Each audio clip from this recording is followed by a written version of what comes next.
kupata hati miliki katika maeneo yote hata kama ni madogo. Ushauri wangu ni kwamba tutumie majukwaa haya ya wanawake kwa ajili ya kutusaidia zaidi kupata elimu, kuweza kusimama na kuthubutu kudai haki zetu. Bajeti ya serikali tunaambiwa kwamba imetengwa, lakini kwa sisi wakulima wadogo wanawake haitufikii. Tunaiomba serikali bajeti hiyo kama itatengwa iweze kutufikia na sisi wanawake wadogo wakulima ambao hatupati fursa hii. Na iomba serikali iweze kumtambua mwanamke angalau awe mzalishaji mkubwa katika familia na iweze kumpa kipaumbele. Nilikuwa naiomba serikali iangalie vijijini, ihame mjini, imetutenga vijijini. Hususani kata ya Kibuko kwenda kata ya Tununguo.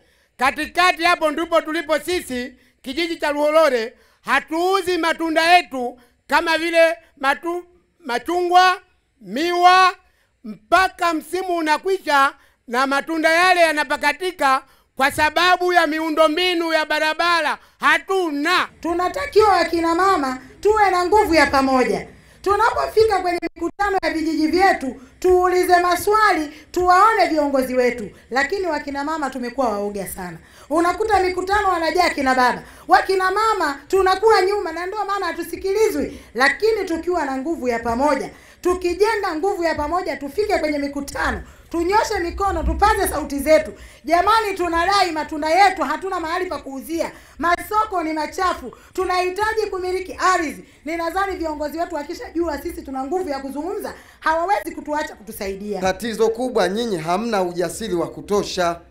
Hebu mpambane kupitia elimu hizi ambazo mnazipata ili twende huko tukafanye maamuzi ya pamoja. Kilichopo sasa hivi nyinyi mnapambana na mfumo dume ambapo kama hamtakuwa na umoja hamtatuweza sisi. Inawezekana kabisa shamba likawa la kwetu mimi na mama Fatuma, lakini mwisho wa siku hati inaonekana ya Furukani, ya kwangu mimi, mama Fatuma humo. Lakini sasa kama watu wa TGNP wanatuwezesha kukusanya kina mama na kina baba, wanawajengea ujasiri, mnaogopa nini kusema kwenye mkutano? Kila unapoenda, kila kiongozi anayesimama anaongelea uwezeshaji wa wanawake. Vikundi vimeanzishwa, vikundi vya wanawake vipo. Lakini vikundi hivi vinaambiwa viingie kwenye ujasiriamali. Lakini vinapoambiwa viingie kwenye ujasiriamali, nafikiri kuna maswali. Ujasiriamali wa aina gani? Ni huu wa kufuma vitambaa ambavyo sasa hivi umekosa masoko, au ni huu wa kutembea na vikapu ambavyo kwa gharama za utengenezaji hata pale tunapotakiwa kuuziana wenyewe kwa wenyewe hatuwezi kuuziana kwa sababu gharama hizo za uuzaji kutokana na vile vitu ambavyo vimefanya hicho kikapu kiweze kufikia, gharama zake zimekuwa ni kubwa kiasi kwamba unapoenda kukiuza kikapu wenzio ambao wamekuzunguka unategemea muuziane kwenye kikundi hawawezi kununua. Nafikiri serikali inatakiwa iangalie upya, kama imeshaona vikundi vipo basi ivimilikishe ardhi ili vikundi hivi viweze kupata uzalishaji wa hiyo kiardhi. Tumewasikia wanawake wakizungumzia jinsi ambavyo upatikanaji wa taarifa katika ushiriki wa mikutano ulivyo changamoto, na dai lao kubwa lilikuwa wapate taarifa mapema ili kusudi waweze kujiandaa kwa ajili ya kushiriki mikutano inayoandaliwa katika ngazi ya kata na ngazi ya vijiji. Lakini pia wanawake walizungumzia sana ubora wa huduma za jamii, ikiwemo changamoto ya upatikanaji wa huduma za afya, kwa mfano zahanati. Kwa wale ambao walikuwa wanatoka Kibuko walilalamika sana kuhusiana na miundombinu, jinsi ambavyo hakuna barabara inayoweza kuwaunganisha wao na sehemu nyingine. Kwa hiyo tamasha hili limekuwa tofauti kwa sababu wanajamii waliweza kujadiliana pamoja na viongozi katika bunge la jamii na kuibua masuala ambayo mwisho wa siku wameweka mikakati ya pamoja kwa ajili ya kutatua. Ili kuleta maendeleo ya uchumi wenye usawa au uchumi wenye mlengo wa kijinsia, kitu kikubwa sana ambacho tumekiona ni kuwawezesha wanawake wazalishaji wadogo waweze kufikia huduma za mikopo. Tuna benki ya maendeleo ya wanawake, tuna benki ya maendeleo ya wakulima. Inatakiwa ifikie wazalishaji wadogo ambao wamejiunga katika vikundi vidogo vya ushirika ili waweze kupata hizo mikopo. Hicho kitu kikubwa. Kitu kingine cha pili katika masuala ya ardhi ni kufufua mchakato wa katiba ili wananchi waweze kuendelea na mchakato na kuingiza ibara maalum kama ilivyokuwa kwenye katiba iliyopendekezwa ambayo inaonyesha umiliki wa ardhi kwa mwanamke sawa na mwanaume. Lakini pia swala la masoko na miundombinu ni swala ambalo ilikuwa kama ni dai, limekuwa dai kubwa na tumeliweka kama kipaumbele kuweza kufikia uchumi mkubwa. Lakini pia tulizungumza masuala ya maendeleo endelevu. Kwa namna gani maendeleo endelevu yameweza kugusa masuala ya ardhi na uchumi mpana wenye mlengo wa kijinsia. Tuliweza kuzungumza hivyo na tukasema maendeleo endelevu yametambua umuhimu na nafasi ya mwanamke katika kuleta usalama wa chakula. Kwa ni nafasi kubwa na ni dai letu kuweza serikali iwekeze zaidi kwenye wazalishaji wadogo wanawake ambao ndio wanazalisha chakula kwa wingi. Lakini kitu kingine ambacho kilikuwa cha tofauti ni jinsi ambavyo wanawake walikuwa na ari wakati wa kwenda kupanda mlima. Na tuliweza kutoka na madai ambayo yatajengea katika tamko letu kwa ajili ya kuhakikisha kwamba haki inapatikana pale ambapo mwanamke anahitaji kumiliki rasilimali ikiwemo ya ardhi. Lakini kitu kikubwa ambacho nimekiona na nimekifurahia ni jinsi ambavyo kwa mara ya kwanza tumeweza kushiriki na madiwani wengi. Tulikuwa na madiwani kama 4, diwani wa kata ya Kiroka, diwani wa kata ya Tomondo, diwani wa kata ya Kibuko na kata ya Mkambarani, ambao tunafahamu hawa ni watendaji ambao wamechaguliwa na wananchi. Kwa hiyo yale walioyaibua wananchi yatafanyiwa kazi kwa urahisi zaidi, kwa sababu madiwani tumeshiriki nao kikamilifu toka siku ya kwanza, na ndio kilikuwa kilio chetu, kwa sababu tunahitaji kujenga vuguvugu au harakati katika ngazi ya jamii ambalo litajumuisha wanawake, wanaume, lakini pia litajumuisha viongozi ambao tuna uhakika wao tukienda nao pamoja basi tutaleta mabadiliko katika ngazi ya jamii. Tuliweza kupata taarifa pia kwamba kila baada ya miezi 4 serikali kumbe huwa inatoa fedha kwenye kila kijiji ambazo inatolewa ruzuku ambao inapaswa wananchi waweze kujua. Na kutoka pale kweli tuliendelea kupewa taarifa kuhusu hizo fedha. Lakini baadaye ikaonekana ikawa tena hamna zile taarifa kuzipata. Lakini hali halisi inavyoonyesha ni baada ya ule ulagibishi kufanyika na zile taarifa kelo zile kusema kwa wanajamii kuzisema, na ilionekana kwenye kijiji cha Iwalanje pia wamechanga zaidi ya miaka 20 mchango wa maji, lakini visima havichimbwi na wananchi hawana taarifa kwamba zile fedha ziko wapi. Lakini baada ya ule mrejesho mkurugenzi akasema kwamba serikali kuu imetoa milioni 336 ambapo sasa huo mradi utaanza kutekelezwa. Changamoto ambazo nimekuwa nikiziona na zimekuwa zikitokea kila mwaka wakati tunafanya matamasha ya jinsia ngazi ya jamii ni kwamba kumekuwa na ugumu wa kutatua matatizo yaliyoko kwenye ngazi ya jamii. Kwa mfano, kila mwaka wamekuwa wakizungumzia swala zima la upatikanaji wa zahanati. Kama tunavyofahamu, sera ya afya inataka kila kijiji kiwe na zahanati.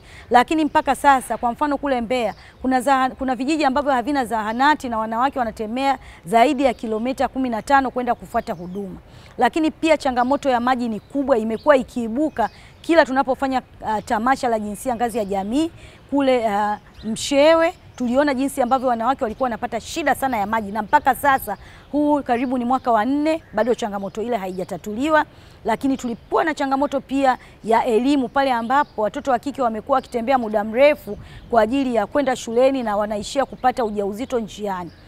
Na kule Tarime changamoto kubwa iliyoibuliwa ilikuwa ni ukatili wa kijinsia, hasa katika eneo la ukeketaji pamoja na mimba za utotoni, kwa sababu tunafahamu ukeketaji ndio unaoletea mimba za utotoni. Pale ambapo mtoto anakeketwa basi anaolewa na anapata mimba za utotoni.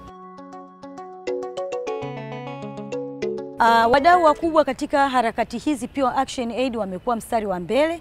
Tumekuwa tukifanya nao kazi kwa karibu. Tulianzisha vituo vya taarifa na maarifa vipatavyo 11 katika maeneo ya Pemba, Unguja, Handeni, Singida na maeneo ya Mvomero, Lindi, Ruangwa. Tumekuwa tukifanya nao kwa kweli kazi kwa karibu zaidi. Hivyo vituo vya taarifa na maarifa vimekuwa sehemu ya kuwajengea uwezo wanawake. Na washukuru Action Aid ambao ni shirika la kwanza kututolea matongotongo kwenye macho yetu na kutuzibua mboni za masikio, kuwa na uelewa wa kujua mwanamke kama mwanamke kumbe huaga anakubalika, ila bado alikuwa hatujijui sisi. Mpaka sasa hivi tumeshajua mwanamke ni nani, mwanamke ni nini. Mwanamke akiwa sehemu fulani anakubalika, akigombea ngazi yoyote anakubalika kutokana na Action Aid na TGNP ilivyotupa masomo. Tunawashukuru. Yaani kwa kweli nawashukuru sana sana TGNP kwa kazi wanazozifanya, ni nzuri sana. Maana yake wanatupa kujitambua sisi wanawake. Yaani tunapata na fursa ya kutembelea mikoa ambapo ulikuwa nilikuwa sina matumaini kwa naweza nikafika Morogoro, naweza nikafika Dar, lakini sasa hivi ninazunguka, tunakutana na watu mbalimbali, tunapeana mawaidha, sisi huku kwetu tunafanya hivi, tunafanya hivi. Kwa hiyo unakuja kupata mbinu mbadala ambayo wewe huifanyi kwenu, unakuja kuchukua hapa uzoefu mwingine unaenda kufanyia kazi. Kwa kweli TGNP ni shirika zuri sana. Tunashukuru sana kwa kufika kwetu. Waendelee kusambaa katika Tanzania, ila sana sana walioko pembezoni mwa Tanzania, kusudi nao wapate hiyo elimu. TGNP Action Aid ni mkombozi mkubwa kwa wanawake, hasa tulioko vijijini. Kwa sababu wewe unakuwa umejifunika tu blanketi nyeusi, hujui hata dunia inaendaje, unaona, hata kujitambua. Kwa hiyo waliofanya nijitambue mimi, nione hata mwanamke mwenzangu anayenyanyaswa kwamba si sahihi, ni Action Aid. Mimi hata kama anapigwa mtu unaweza kukuta unasema ni kosa lake, kumbe sio. Kwani kuna mtu ambaye hakosi. Lakini pia Action Aid na TGNP mtandao wameshirikiana katika kuandaa shughuli kubwa ya upandaji wa mlima Kilimanjaro ambayo itafanyika mwezi wa 10, ikiwa ni sehemu ya kuonyesha wanawake wanajikusanya kwa pamoja na kupeleka madai yao katika mlima wa Kilimanjaro kwa ajili ya swala zima la umiliki wa ardhi ambayo imekuwa ni changamoto kubwa kwa wanawake.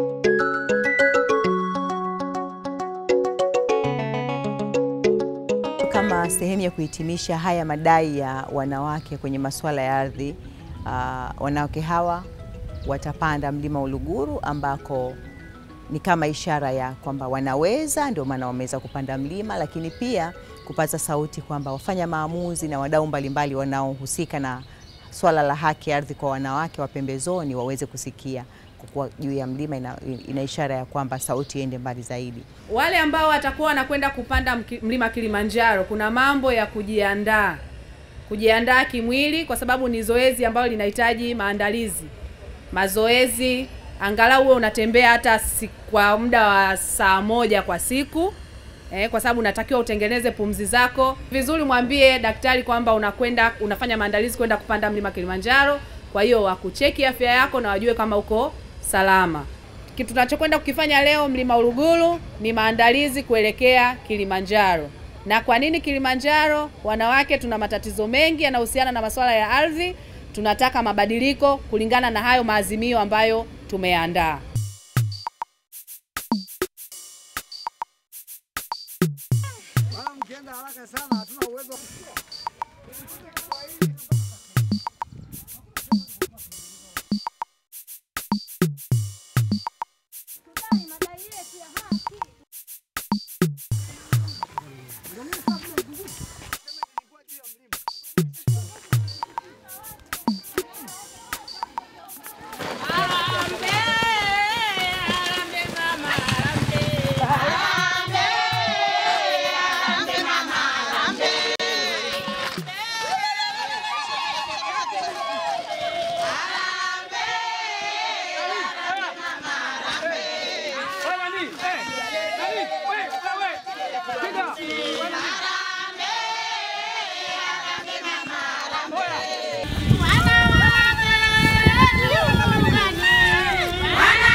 Sisi ni wanawake ambao tumeamua kupaza sauti zetu, na hapa tumefika tukiwa tunatoka kupanda mlima wa Uluguru, kuonyesha ishara kwamba wanawake tunataka kuendelea na tutafikia hatua ya kupanda mlima Kilimanjaro katika kupaza sauti zetu. Na hata hivyo, ndugu viongozi, tumeamua kuingia na ishara kwamba sisi ni wakulima wadogo. Ndio maana mnaona hapa tuna nyanya na tuna viazi kuonyesha kwamba sisi ni wakulima wadogo. Lakini vile vile tuna mabango ambayo yanaonyesha mazao yanayolimwa kwenye kanda za pwani. Tukianza na karafuu kama mnavyoona hapo, lakini pia tupo mpaka mkoa wa Mtwara na mkoa wa Lindi ambao wanalima korosho. Kwenye bango letu mnaona kuna korosho, lakini vile vile tuna mananasi. Sisi ni wakulima wadogo wadogo. Mabango yetu ni mengi sana, lakini tutayasema kwa uchache. Kikubwa tunasema madai ya wanawake tuishio maeneo ya pwani kama vile Kilwa, Mafia, Morogoro, Unguja, Pemba, wote tunasema kwamba wawekezaji waelekezwe kujenga viwanda vya usindikaji wa mazao yatokanayo na maeneo ya pwani au baharini. Tunapoambiwa viwanda, basi tushirikishwe kuangalia maeneo yetu tunalima nini na tunahitaji kitu gani. Tumetoka kwenye kupanda mlima Uluguru ambapo tulikuwa tunaonyesha ishara ya kuonyesha kwamba jinsi gani wanawake tunaweza kudai kuwasilisha madai yetu kwenu viongozi wa serikali. Mkoa wa Mbeya, bango letu la wanawake lina wanawake wakulima wa pembezoni. Sisi tuna dai letu, nafasi ya mwanamke katika uchumi wa viwanda uko wapi? Na tukiangalia zaidi hapa tuna ushahidi wa mazao ambayo mwanamke amevuja jasho kwa msimu mzima, lakini hakuna matokeo ambayo anaweza kuyapata mwanamke. Kwa hiyo tunauliza, uchumi wa viwanda kwa wanawake wakulima wadogo uko wapi? Kwa maana kwamba tunahitaji viwanda vidogo ambavyo vitatusaidia kusindika mazao yetu kama wakulima huko vijijini, kwa sababu hata mjini chakula kinatoka vijijini. Lakini mwanamke huyu anayezalisha leo hii ndio maskini kati ya watu wa kipato cha chini kabisa. Mwanamke ndio wa kwanza. Lakini kuna madai ya wanawake toka Shinyanga ambayo yanaeleza kwamba wanawake washirikishwe kuwa na sauti katika kupanga bei, upangaji wa bei. Mara nyingi kwenye mazao yetu tumekuwa wazalishaji kuanzia mchakato wa kulima, kuandaa shamba, kulima, lakini mwisho wa siku kile kinachozalisha shambani mwanamke hahusiki kupanga bei na anakuja kupangiwa. Kwa nini? Mazao ya mifugo, kwa mfano ng'ombe, yule mfugaji ndio anayepanga bei. Kwa nini kwenye mazao kama nyanya, viazi na mazao mengine kama pamba, kwa nini wanawake wasipange bei ili kumkomboa mwanamke pamoja na watoto? Ndio maana leo hii ukiangalia mwanamke ana mzigo mkubwa. Kwa mfano ikitokea mimba za utotoni, jukumu hili ni la mwanamke. Na hata tunapoongelea uchumi umepanda, sijajua tunaangalia vigezo vipi wakati mimba za utotoni bado ni nyingi na mwanamke huyu bado anatembea umbali mrefu kutafuta rasilimali maji